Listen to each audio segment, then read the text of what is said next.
Hi everyone, today we are working on this Lenovo Thinkbook 15P IMH. It powers up all fine, but the GPU is not detected and the fans are always running at full speed. So let's get it on the bench and fix the thing.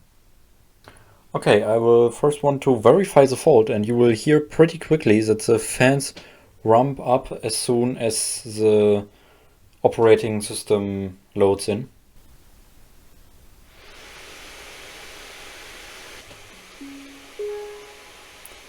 It's very loud. So yeah, as we can see here, the GPU is not detected. This is the integrated graphics only. So the 1880 is not showing up here and also not in the device manager. Before I removed it from here, because I tried to uninstall and reinstall it, there was a code 45 on the GPU, which means the device was removed, which is wrong, obviously. I'm pretty sure this is a hardware defect, as we don't even see it here with an arrow. So let's open it up and see what we find on the mainboard.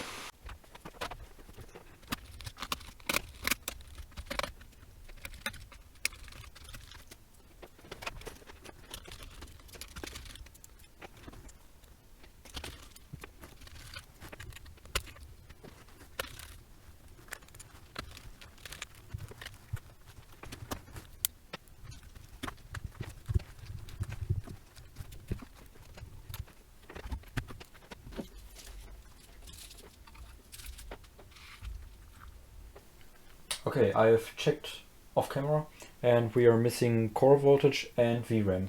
So this is the mainboard. We have to take a look now. I've already got out the microscope and we have to figure out what's going on here. These here are the two core coils and they are driven by these two VRMs to make a high power 1 volt rail for the core. And over here we have another separate coil right here, which is also driven by a VRM, this one, to make a VRAM voltage. Something we have to keep in mind though is that all of this is controlled by the NCP. This one is even used in the Xboxes, and it sends a sync and PWM signal to the DRMOS chips. This is NCP 81611 to be exact. We have to figure out what's going on here, and I assume that something is going on with the protection of the circuit or with the circuit in general, because we're missing both voltages. There's not only one there and one missing, but we're missing both. So first I think we should check resistance on VRAM and on core. And we will choose the mode of resistance. And we have to see what kind of resistance to ground we are getting. So I'm putting my black probe on ground, and the positive probe we will check core first. Core resistance has 1 ohm, that's okay. And this is the VRAM 160 to 170 ohm. Okay, so that's all good. So our outputs are fine, so they are not totally dead short. So I think we should focus around the chips here. I will try to get a schematic or a board view. Okay, so I actually found a board view for this board, and yeah, this is our circuit here. So we checked our core voltage, or what I assume is the core voltage, NVVDD. That's not shorted. Also VRAM is not shorted. And as I said, yeah, this coil is driven by this VRM, and these two coils, this one and this one, are driven by these two VRMs. So these have to get some signals from the NCP over here to function, and that is 5 volt VCC. We need PWM signal, DR on signal, stuff like that. Ref, also important one. Okay, I think we should start at the beginning where everything comes from, VRAM controller. We should start looking for some resistances. I would like to first look at capacitors around the chip. And I think there's one here. This is important to check. NVDD dear on. This might be interesting. 22k ohms, that's okay. Where else do we have capacitors? NVDD comp. That's interesting.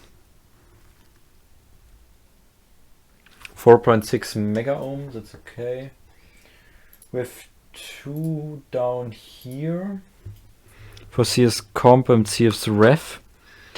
Let's check these real quick.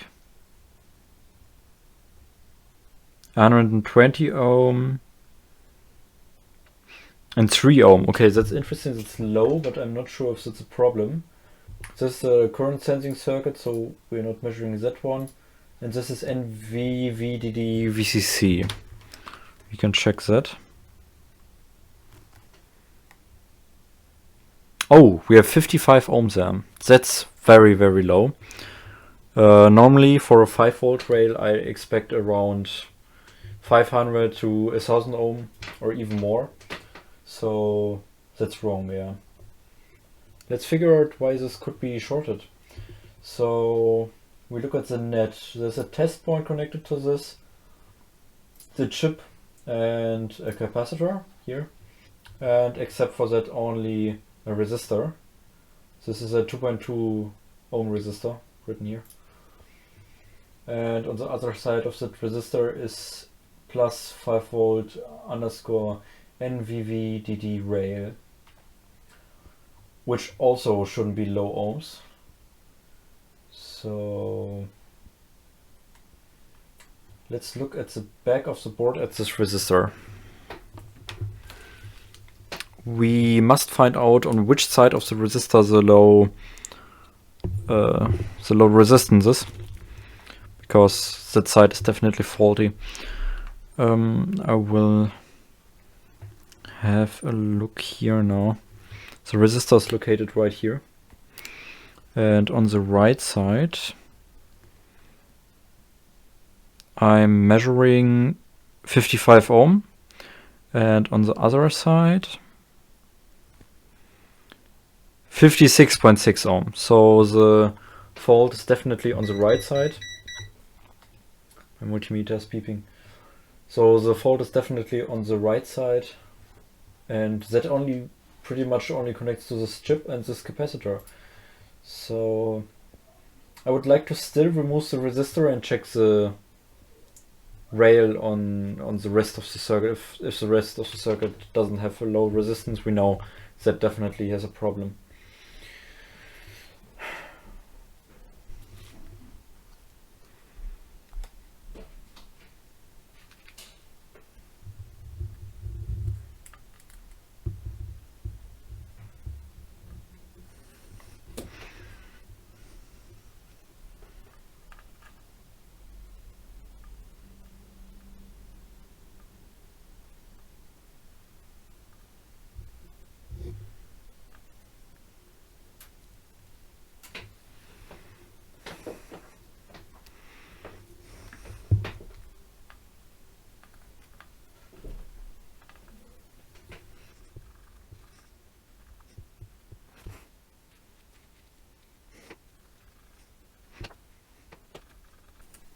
Okay, so I have unsoldered or at least moved this resistor a tiny bit to the side, and we can now check what resistances we get on both sides again.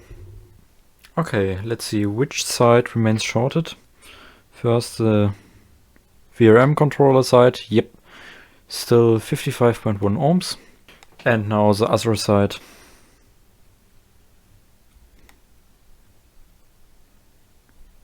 $17k ohm. Okay, yeah, that's way better. So it appears like that the VRM controller VCC rail is shorted. Pretty much we moved this resistor and we know now that 5 volt NVVDD is not shorted, but this side is. And we have only 4 things. One is a test point, and capacitor and VRAM controller. So I'm very sure that this isn't a capacitor shorted, but instead some kind of semiconductor, because normally capacitors go low ohm short, so like 1 ohm or 0 ohm. I'm very sure this is a semiconductor short, so we are only left with this one.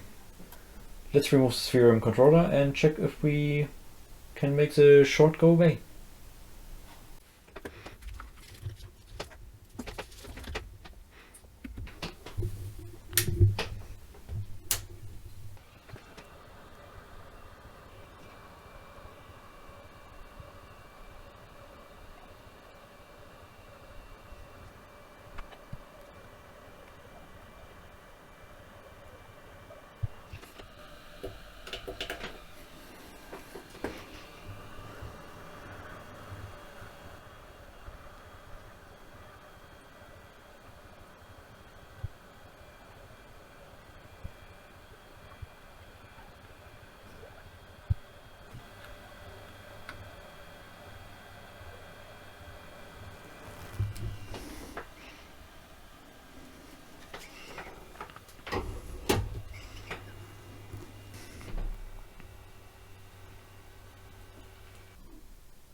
Okay, so that looks pretty good to me. Not sure about that pad in the top right there, it looks a bit dodgy. Let's hope we didn't rip it. I will add some flux. And we will use some leaded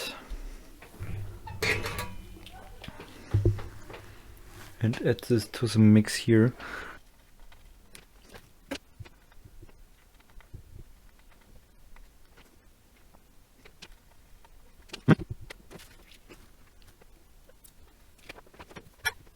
Okay, so as we can see now, I have removed the chip.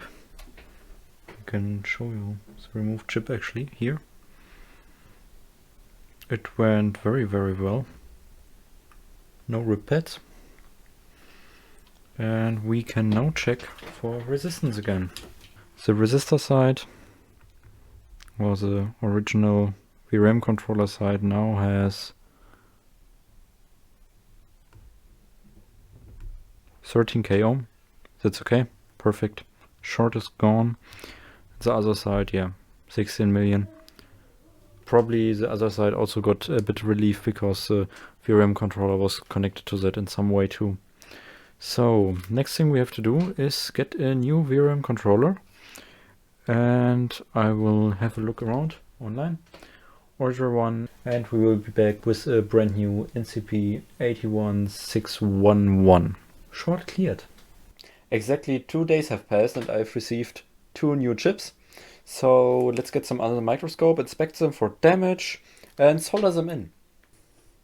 The new chips are looking like this, and they are exactly the same like the original one. They also have the same font, so I think they're original. Here we have a brand new chip. It looks undamaged, very nice.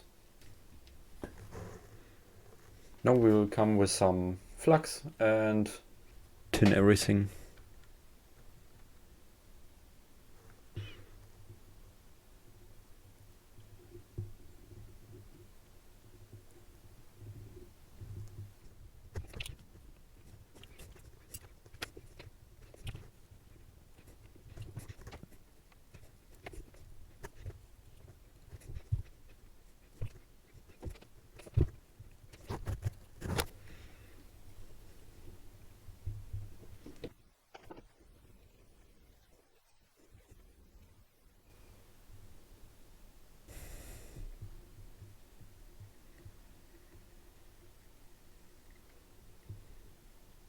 Okay, so the chip is prepped now. We have solder on all the pads and I even added a bit to the middle. This should connect nicely to the board. We will solder it back.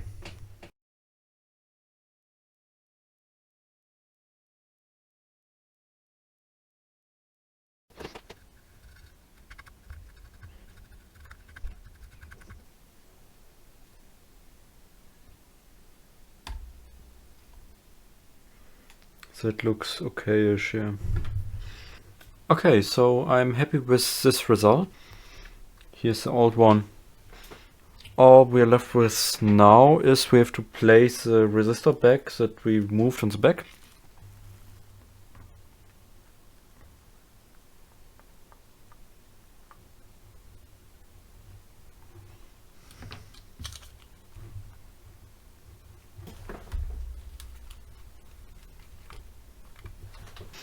Okay, so this guy is soldered back too. Let's check if we soldered it back correctly. All we have to do is measure continuity. To be exact, continuity from this resistor back to the capacitor. Should have 2 ohm. Yes, perfect. Let's check if we have no short with the new controller installed. Yes, K ohms. I think we should try to power on this board now. I will power it on using battery only without charger, so in case something blows up, battery goes in protection and yeah, nothing bad will happen.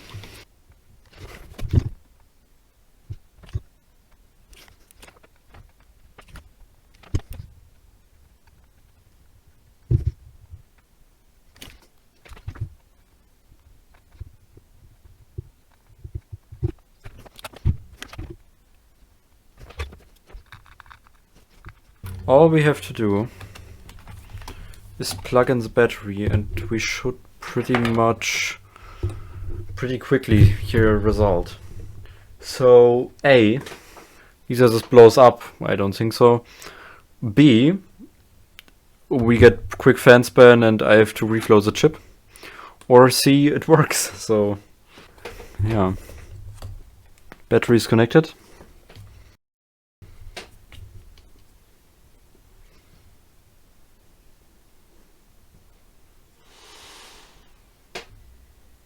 Lenovo logo, please.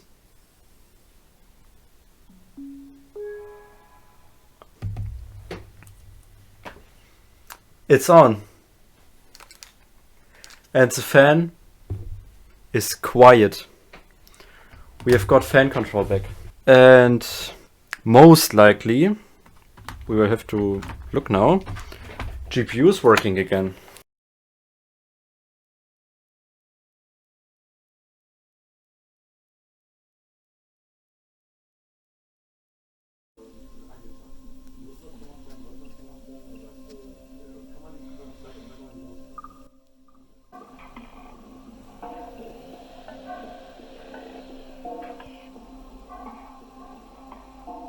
The laptop is working perfectly now. I hope you liked this video and thank you for watching. So let's see you in the next one. Bye.